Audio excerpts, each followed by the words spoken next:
You know that feeling you get when you spend even a little bit of time outside? No matter how challenging it is to get out there, spending time in nature is always worth it. I'm your host, Amy Bouchatz, and this is another episode of Humans Outside. Join me as we hear from fascinating outdoor-minded guests and use the Humans Outside 365 Challenge to push us outside daily. Ready to hear from experts and outdoor lovers who make heading into nature just a part of who they are while we work to do the same? Let's go. It's that time of year where we're all thinking about the refresh of the new year. It can be tempting to get dragged into lofty goals that just aren't going to work in the long term. Before you spend time, money, and energy on that, consider instead finding a new habit that meshes with who you are and what you need. That's the theme of this Best of episode with Sarah Hays Coomer, a Mayo Clinic and nationally board certified wellness coach and author of the Forbes column, Hey Health Coach, which, by the way, I read and is really good. You guys should totally subscribe. She's also a personal trainer and author of The Habit Trip, a fill-in-the-blank journey to a life on purpose. Here's that episode with Sarah.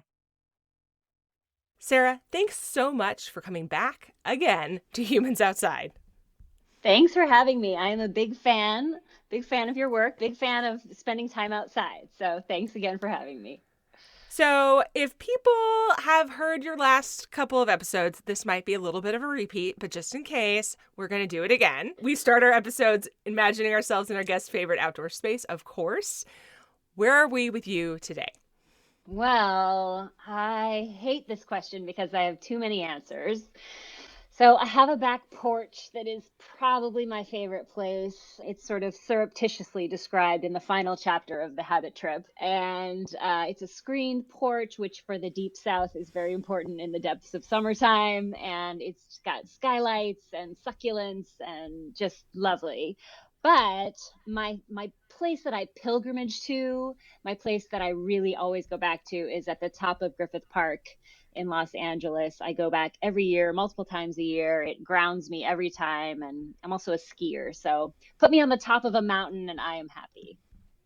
Well, you'll have to come up here and join us for some skiing. It's something that I've been getting into in the last couple of years, despite claiming that I would never, ever, ever in a million years do it. And I will be Nordic skiing even today after we speak. So it's definitely a fun thing that we enjoy doing up here in Alaska and would love to have you join us if you're ever in the area in the wintertime. I have no doubt that it is incredible skiing in Alaska. I would love to come sometime. Awesome. Okay, so we've done this before too, but you're going to remind us, how did you become someone who likes to go outside, and what is your own outdoor habit journey? Okay, so heading back to Los Angeles, my outdoor, well, actually, it really started in New York City, funny enough. I was just out of college. I was deeply depressed, clinical depression, eating disorders, really in a very, very unhealthy place, and working temp jobs and cocktail waitressing. And I found that one of the only places that I could find relief and find peace was in Central Park. So I would just go to the park. Sometimes I would walk around the reservoir, or I would go and just lay on the grass and look up and look at the sort of light between the leaves. And I just remember thinking like, okay, I can breathe here. And that led me to move to Los Angeles, where I got a great job in working human resources for the House of Blues corporate headquarters. And while I was there, I started hiking. Griffith Park was near me there, and it really became a form of therapy. And it became the thing that I knew that on the days that I wanted to do it the least were the ones that I needed to do it the most. And I would just, even on the days when I really felt like I cannot crawl out of this hole, I would go to the base of my little mountain and I would just stand there in my sneakers. And if that was as far as I got, then that was great. And if I needed to, if I could try to get up, the first hill is actually part of the steepest part. So if I could just get up that first little section, usually I found that I could go for at least 45 minutes to an hour. And sometimes I would just end up wandering up there for many, many hours on end. So it really became something that I turned to for peace, for clarity, and it ended up leading to my whole entire career and my philosophy in life. So yeah. Yeah, it's amazing how spending time outside or really letting something nurture you, I guess is the word I'm looking for, an experience really nurture you and become fundamental to how you feel, then becomes fundamental to what you do and how you spend your time and how you approach life and all of these other things. It's really wild to think about that. And I think for so often for so many people, it doesn't start that way, right? You don't go out the door on your first hike or in my case spend 20 minutes on my porch because I'm looking to fundamentally change my life or my approach to the world, right? Right. I'm doing it because it feels Yeah. good in that moment. It feels like what I need. But then to have this hindsight to see this long string of effects is really kind of cool. Yeah, well, I mean, if you think about it, if you hadn't started going outside 20 minutes, this podcast wouldn't exist. I mean, and I imagine your personal, the benefits that you have reaped personally as well are enormous. So, yeah, you can see it later. But what you said is so important because what you did was you found something that felt good in the moment, Mm-hmm. that felt good right when you were doing it, rather than going, well, if I do this, then 10 years from now, I'll have a successful podcast and I'll be, like, Right. no, that's not what it's about. And that's not going to work. You have to find something that's rewarding in the moment. That's actually some of the research about habit change. That's one of the most important things that you can look for. Oh, that's so good. Okay, so now that we've already started talking about it, give us an overview Yeah. of the hows of forming a new habit. So, of course, this is another one of those things we've talked about before, but I think it's the fundamentals are really important. So, if I want to start a new habit today, let's say like going outside, I don't know, how should I do that? What do you tell your clients about this? Yeah, so this is a very long conversation that we could have about this, but where we start is just by defining what is a habit. And I have here the Encyclopedia Britannica definition of a habit. No school like the old school. Right. Any regularly repeated behavior that requires little or no thought and is learned rather than innate. So, this is important because it means that you're going into autopilot with something that you have built where it requires no thought. So, it's important to know that, because that kind of mindfulness piece when you're first starting to try to build a new habit, it requires an awareness and a mindfulness and a purposefulness that you don't necessarily have, or you're not aware of with the existing habits that you have. So there is a moment where there has to be some very conscious, purposeful decision making happening, but eventually the whole point of this is that it becomes kind of thoughtless and it goes on auto repeat and autopilot, which is also why it makes it so hard to change one that you're trying to quit. Right, right. But and then the other important thing to understand is the structure of a habit, which one of the greatest resources for this is a book called The Power of Habit by Charles Duhigg, which is now a decade old, but remains like one of the first sort of pop culture, pop psychology explanations of what a habit is, and it's just thorough and an easy read. But what he talks about in there, and based on the research coming out of Harvard and a bunch of other establishments, is that habits have three parts. They have a cue, which is the trigger or the thing that makes that habit happen. For a lot of people, that trigger might be, I put the kids to bed, or I'm home from work at night and now it's 9 p.m. and I'm sitting in front of the TV and I'm having my drink and I'm having my snack. And this is my habit that I'm in. And maybe that's a great habit and you're eating something that really feeds you and feels great and feels also fun. Or maybe it's something that's not feeling very healthy for you and you want to change it. But identifying that cue, what is the trigger, the thing that makes it happen in the first place? And then what is the routine, which is the habit itself, the thing that you're doing? And then what is the reward? So what are you getting out of it on the back end? So once you Hmm. know what those three things are, you can start tinkering with them. Mm-hmm. Mm-hmm. That makes sense. So to say for going outside, the thing that we want to do is go outside. The Yeah. reward is how we feel when we do it. And the third thing is what? Hmm. I'm blanking. The cue is the The is the cue. is the first thing. The cue is the first thing. Yeah. Okay, so the cue is When and how is it going to happen? yeah, so putting it into your schedule would be the example of that, right? Yeah, it's timing, but it can also be like maybe there's a certain person, like maybe your boss triggers you to go do something that's not so healthy at work. Or, it doesn't have to be time. It can be, and anything that happens right before the habit happens. Maybe going home to visit your parents triggers a certain, so maybe that's a place or the relationships that are around you that are triggering a certain series of behaviors. So just identifying what that is. Yeah, your Yeah, dog has to pee. right. Dog uh, scratching at door. Yeah. right, exactly. Or time for my cup of coffee. Oh, hey, that means I'm going to go on my porch for a little bit. I find caffeine to be a good habit driver. Right. Yeah. No, that's called habit pairing.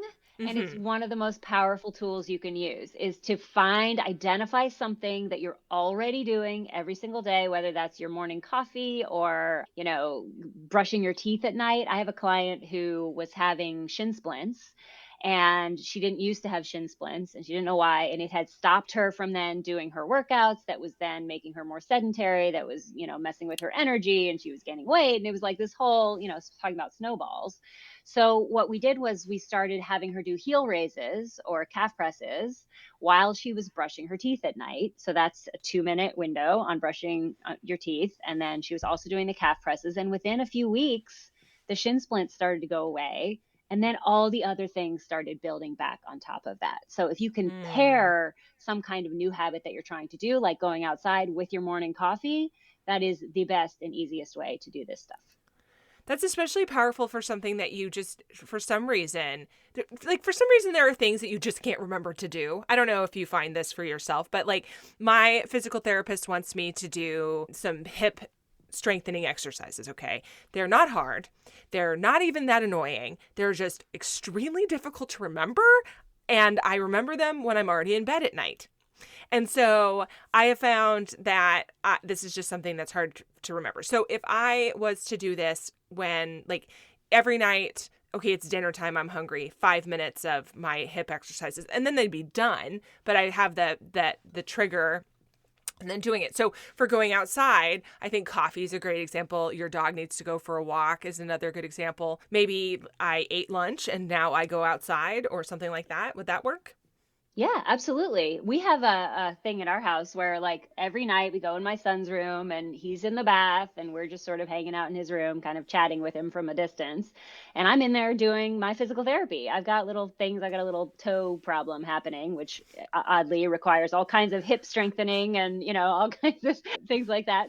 And also doing just like a one set of push ups every night while Mm. my son is in the Mm-hmm. bath. And it just becomes now it's automatic. Like we said, it becomes a habit. You're not thinking about it and you feel kind of weird and incomplete if you're not doing it. Like if I was just sitting in a chair talking to him, that wouldn't feel right to me at this point. Yeah, yeah. And that, I think you just hit on something very important. You feel weird and incomplete. That's how I feel if I haven't gone outside during the day. That maybe it gets to the evening and I haven't made that happen yet, or forgot or got busy, not forgot, but got busy, right? That I feel weird and incomplete. Like, so there is a missing puzzle piece. It's just the same feeling as if I was to get into bed without brushing my teeth. I'm so tired. I'm just going to go to bed. Well, you get in bed. Let's say you give into this. You get in bed and you're like, oh gosh, I can't even sleep because I haven't brushed my teeth.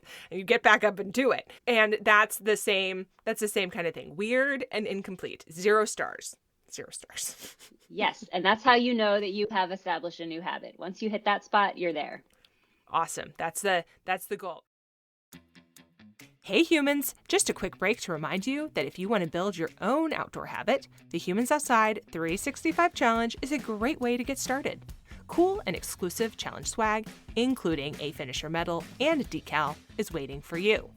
All you need to do is visit humansoutside.com/challenge. Don't get left out. Go to humansoutside.com/challenge to learn more now. Okay, back to the show. Okay, so we're talking about habits. We're talking about maybe even this idea of a challenge, because many habits start as resolutions where you're trying to do something for a certain period of time. But there are some pretty big extremes when this comes to that. And I know that because I myself am given to extremes. It is something that I am likely to do.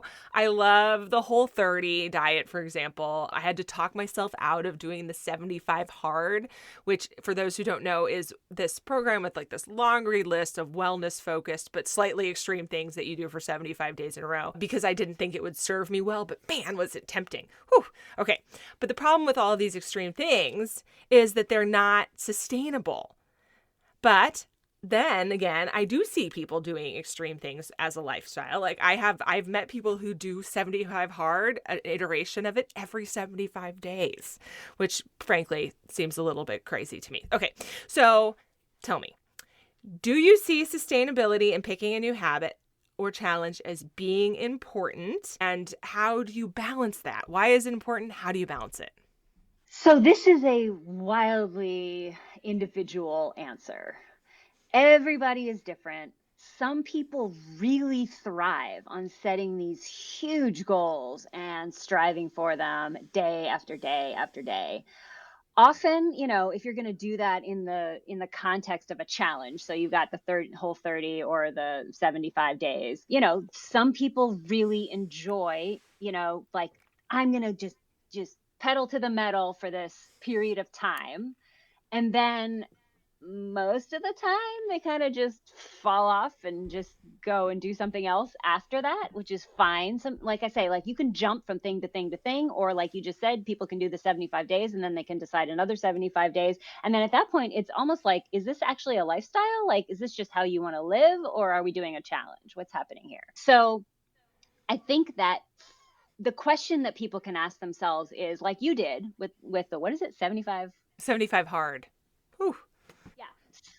So, like, you came to that and you were like, "Oh, this looks interesting." And then you thought, "Is this going to serve me? Is this going to suit my life? Is this going to feel good to do this?" And you're making a face.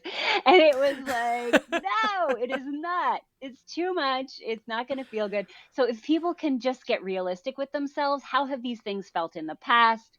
Would it feel good for me to pursue this, or is it something that feels like, are we setting ourselves free by doing this thing, or are we putting ourselves in prison? If we are putting ourselves in prison, then it is probably not the best choice.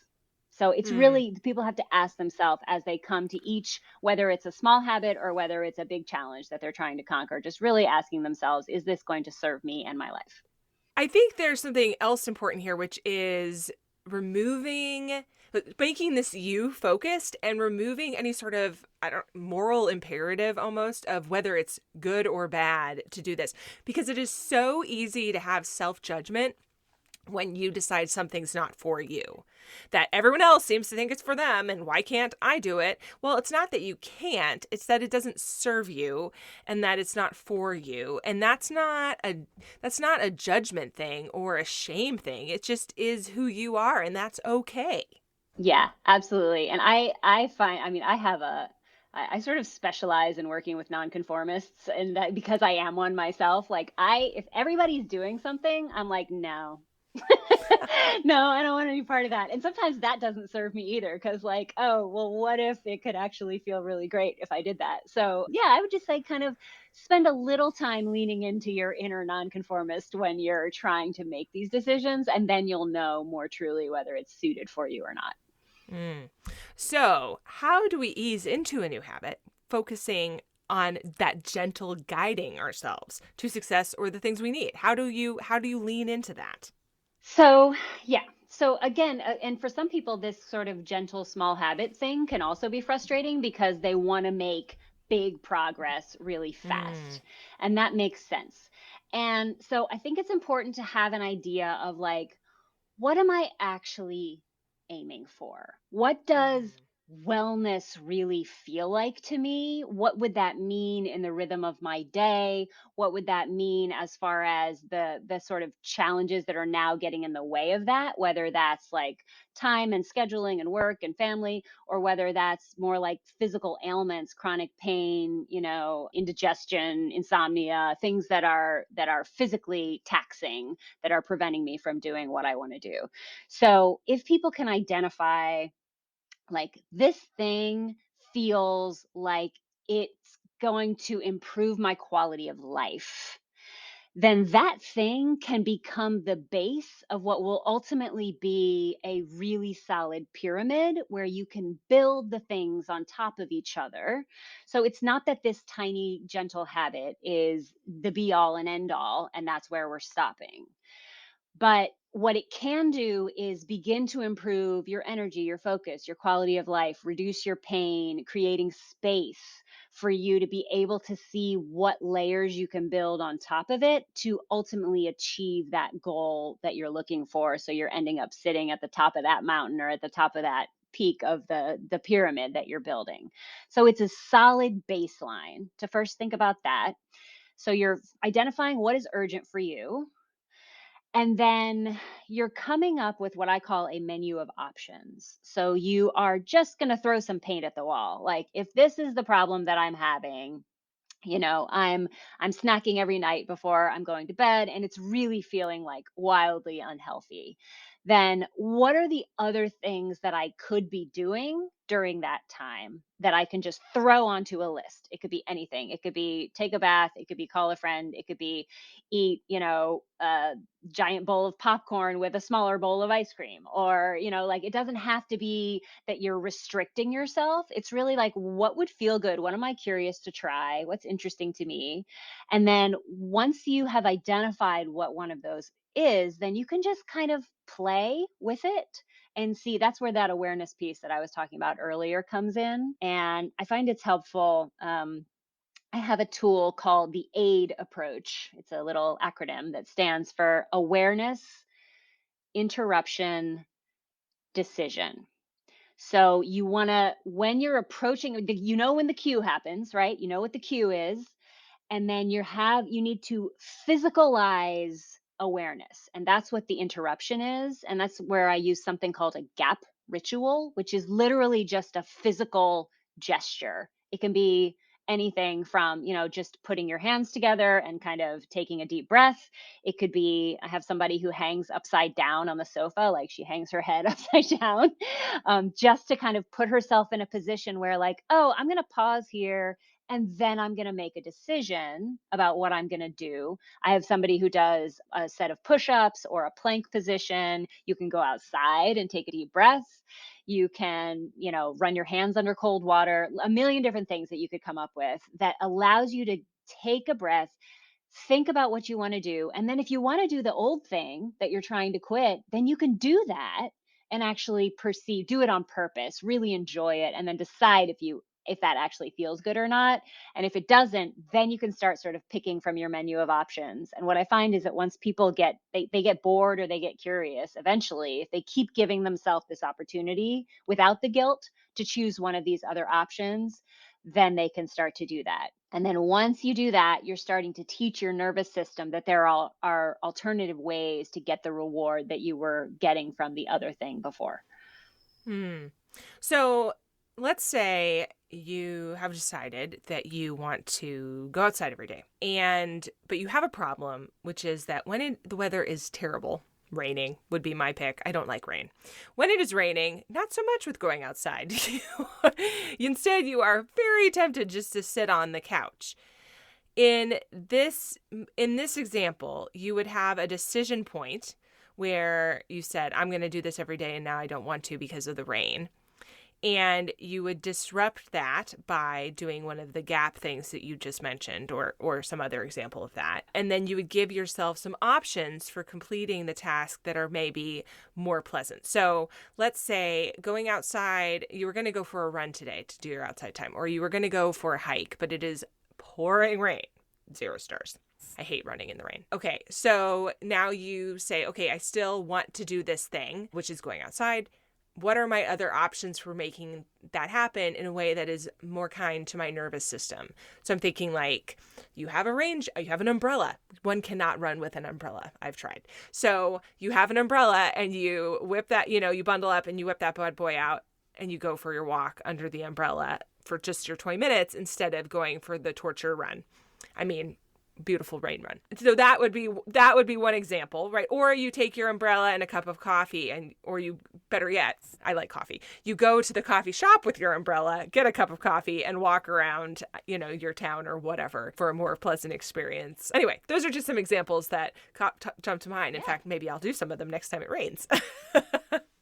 Yeah, yeah, that's the key though, is to have some examples, some ideas about how you can do that, even if it's just Mhm. like what kind of chair, if you've got a little tiny porch right outside your apartment and that's all you've got as far as outside space, what is a way to put some kind of chair there that's comfy or doesn't hold the water, or like what are the things that are like do you have cushions outside that are holding water that's making you less likely to want to do that? Like what are the obstacles that are getting in the way?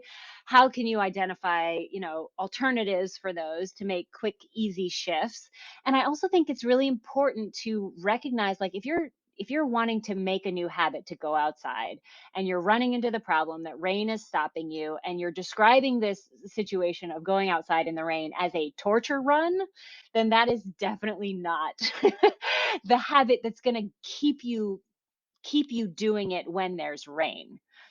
So, I mean, it's, there's actually really interesting research about like sitting by a house plant with an open window is also like you're getting fresh air, you're getting that kind of visual stimulation of a plant, you're putting your attention into a different spot. So, Hmm. technically, does that count as being outside? I don't know. You can experiment, Yeah. you can try. Well, I would say if a covered porch counts, then maybe that counts. Although, I like a side note for anybody who's new on this, I do not tell people what counts as going outside. You got to decide that for yourself, y'all. There are no rule.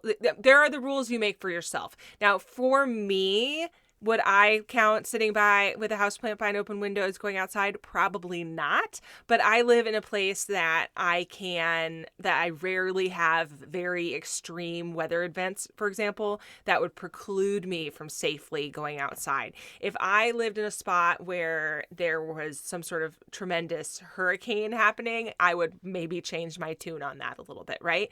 So it just depends on you and your goals and what you've decided as your own parameters. I can only tell you what I do, but I know this is a very, very common question. What counts as outside? Well, you know what? You're going to have to decide that for yourself. I hate to, like throw you into the wilderness without any guidance on that, but I can only tell you what I do. And 20 minutes, if that's something you want to do, this is your challenge. You figure out what counts for you, and then I think the more important thing actually is figuring out what counts for you and then sticking to that, because it's very easy to have something that you want to do and then let it slide, right? I'm sure this is a problem with people who have nutrition goals. I mean, okay, I know it's a problem with people who have nutrition goals because I am people. For me, I have a much easier time with things like this if I just say, this year, Amy is not eating Halloween candy. The end. I don't like it that much. It doesn't serve me. And having one piece isn't going to make me happy. It's going to make me want three pieces. And so I'm a happier camper if I just don't eat any Halloween candy. But that's for me. That's not for anyone else. So, same kind of thing.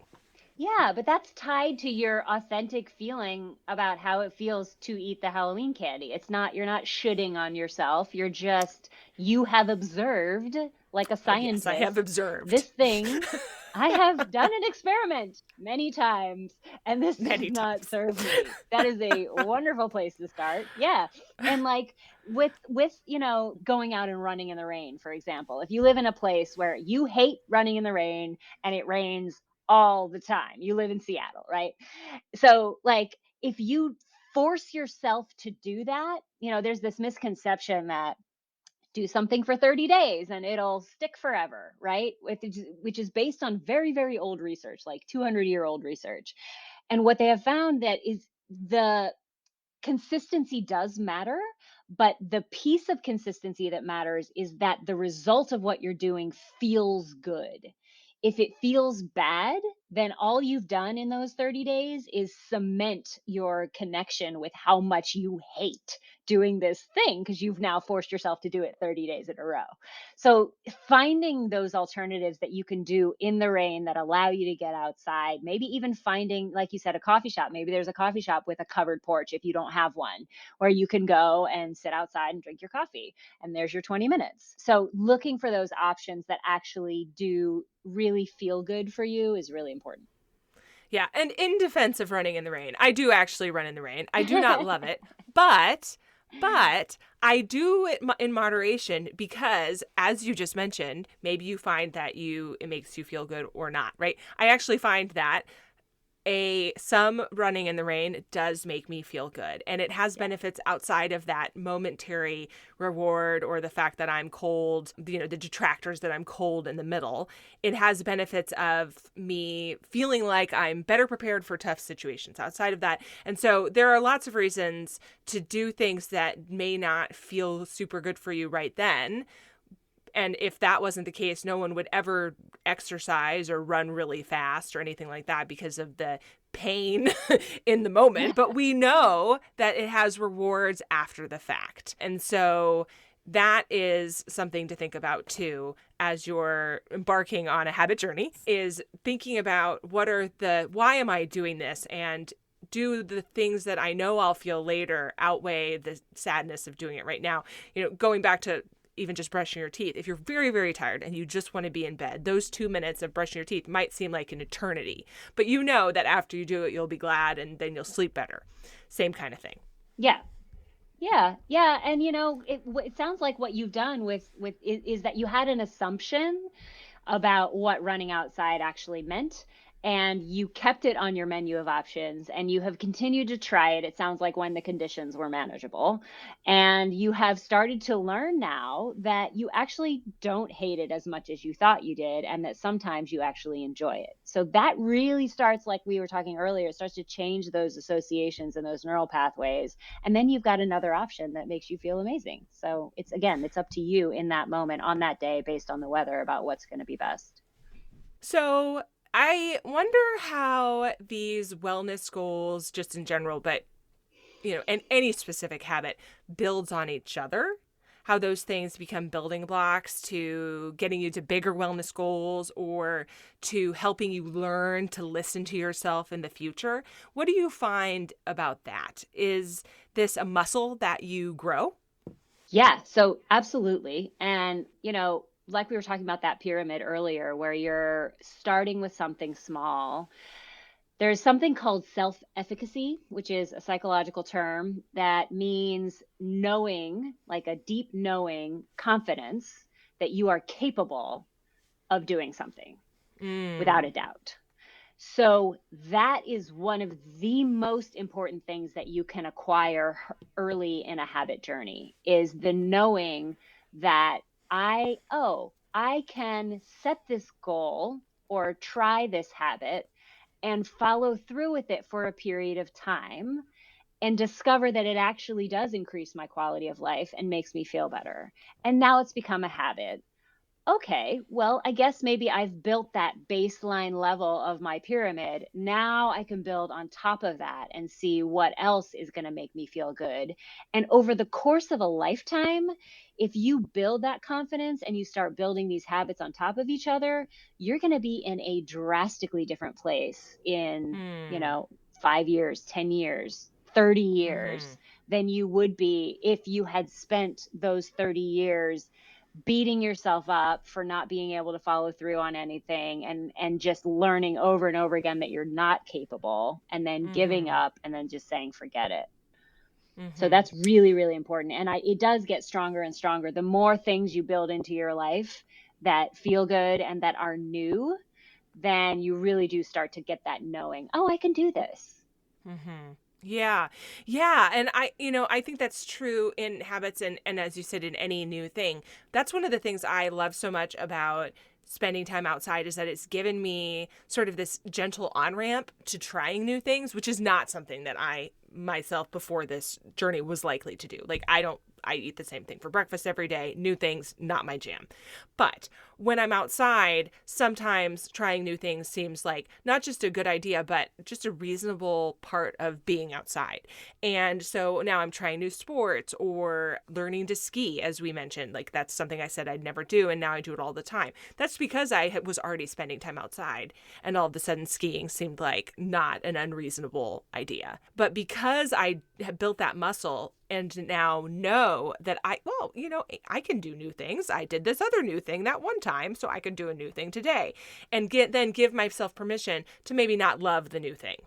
Like, just because I tried it doesn't mean I have to do it again. But hey, I could try it. So I did a outdoor, it's a program. It's called Becoming an Outdoor Woman. It's a nationwide program, and it's run in partnership often with like a fish and game department in your state or a Department of Natural Resources. And so here in Alaska, they have this retreat, Becoming an Outdoor Woman, and they offer all of these classes over this 3-day retreat where you can pick this menu of trying new things.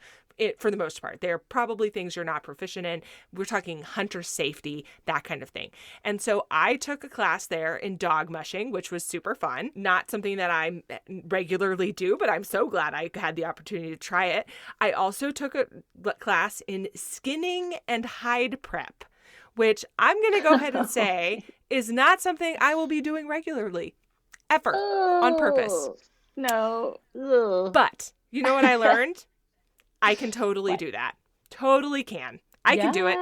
Okay. If we were to be stuck in the wilderness and have an emergency situation in which we needed to stay warm through some skinning and hide prep, I'm your girl. But it's not going to be You're the woman beautiful. to call.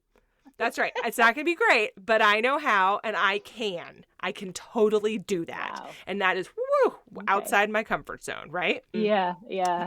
But I tried that new thing, and that's what I learned from that, is that check the box, tried that, don't need to try it again, we're good, but I can. And that has taught me, I think about that all the time, because that's taught me to try new things in other areas that maybe are pretty much on the periphery of things that I really, truly want to be doing. But I can. I can. Yeah, that's exactly right. That's like that wonderful spirit of adventure and exploration, and just a willingness to say, I'm going to try it. Maybe I'm going to hate it. And that's okay. And maybe I'm going to love it. And, I'm in Alaska, and why not try skiing? And look at that. Now you've got a new sport. Now I got a new sport. Yeah, no, several that's sports. Crucial. Skiing has so many different periphery sports. It's become this out of control situation where I own a lot of equipment. That's what's happened. So it's fine. I'm sure it's fine. Awesome. Okay. As a final thing, can you give us 3 or 4 tips, just sort of in that nutshell, if you will, for gentle and habit and wellness practice? So like I said earlier, I think it's really important to identify for yourself, what are the pain points, right? What are you feeling right now that is really detrimental to your well-being and is making you feel unwell? And then what are the things that you can do about, what is that menu of options that you can do? And then looking at identifying the cue, when is that happening? And then we're going to have that awareness using a gap ritual to put you in a position of power.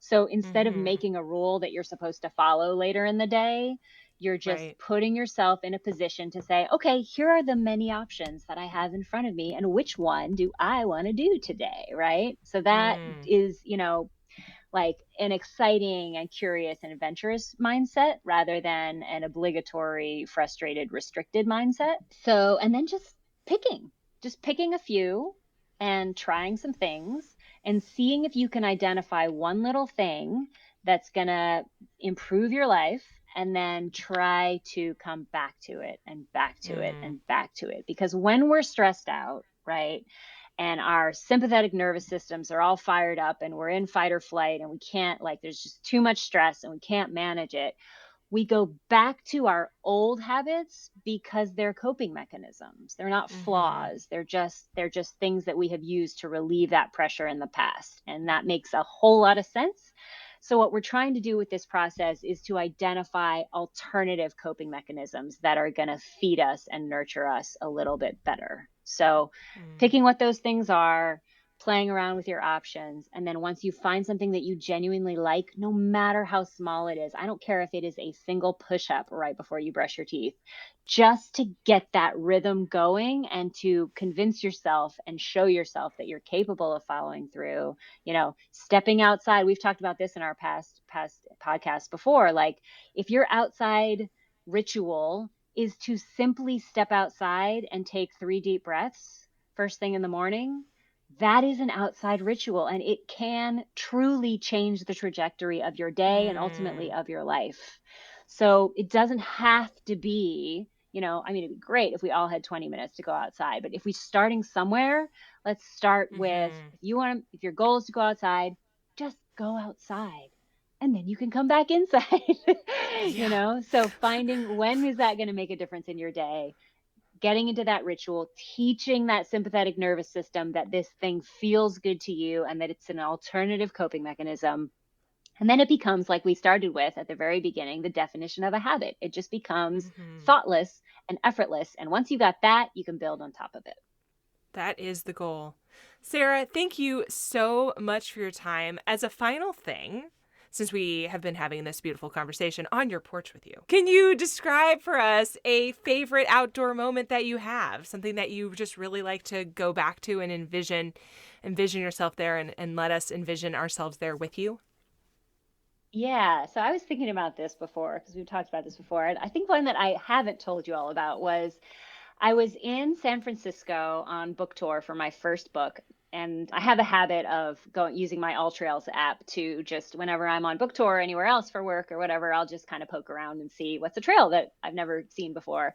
And so I was south of San Francisco and I did this book signing that was terrible. It was like 4 people came to this thing. And one of the women was like, "Do you do this for a living?" And I was like, "Yeah, I just, those happen sometimes." But I was really in a headspace. I was like, "Oh." So I got my All Trails app out and I went to Maury Point, Mori Point, just south of San Francisco, and it is those cliffs that look over the Pacific Ocean.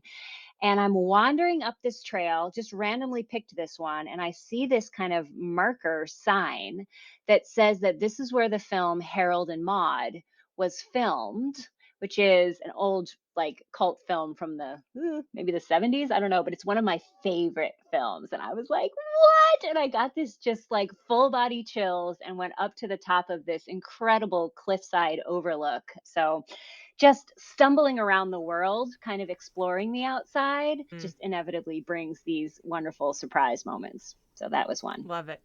Love it. Sarah, thank you so much for joining us on Humans Outside today. We sure value your expertise and time. Thank you.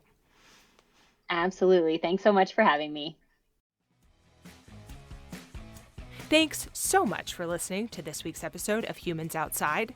Help me out by leaving a 5-star rating or review wherever you get your podcasts. It really does help other listeners find the podcast too.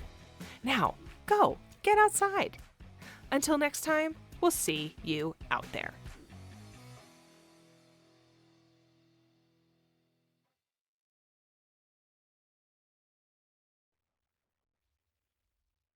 It's that time of year where we're all thinking about the refresh of the new year.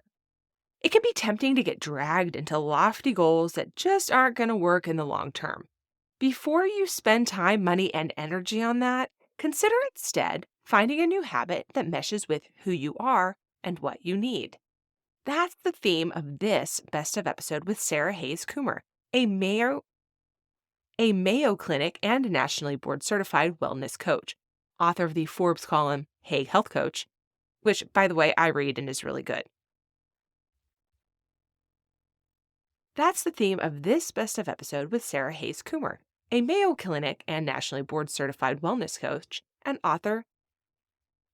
That's the theme of this best of episode with Sarah Hays Coomer, a Mayo Clinic and nationally board certified wellness coach and author of the Forbes column Hey Health Coach, which, by the way, I read and it's really good. You guys should subscribe. You guys should subscribe. She's also a personal trainer and author of The Habit Trip, a fill in the blank journal blah, blah, blah. She's also a personal trainer and author of The Habit Trip, a fill in the blank journey to a life on purpose. Here's that best of episode with Sarah. It's that time of year where we're all thinking about the refresh of the new year. It can be tempting to get dragged into lofty goals that just aren't going to work in the long term. Before you spend time, money, and energy on that, consider instead finding a new habit that meshes with who you are and what you need. That's the theme of this best of episode with Sarah Hays Coomer, a Mayo Clinic and nationally board certified wellness coach and author of the Forbes column, Hey Health Coach, which, by the way, I read and is really good. You guys should subscribe. You guys should subscribe. You guys should totally subscribe. She's also a personal trainer and author of The Habit Trip, a fill in the blank journey to a life on purpose. Here's that episode with Sarah.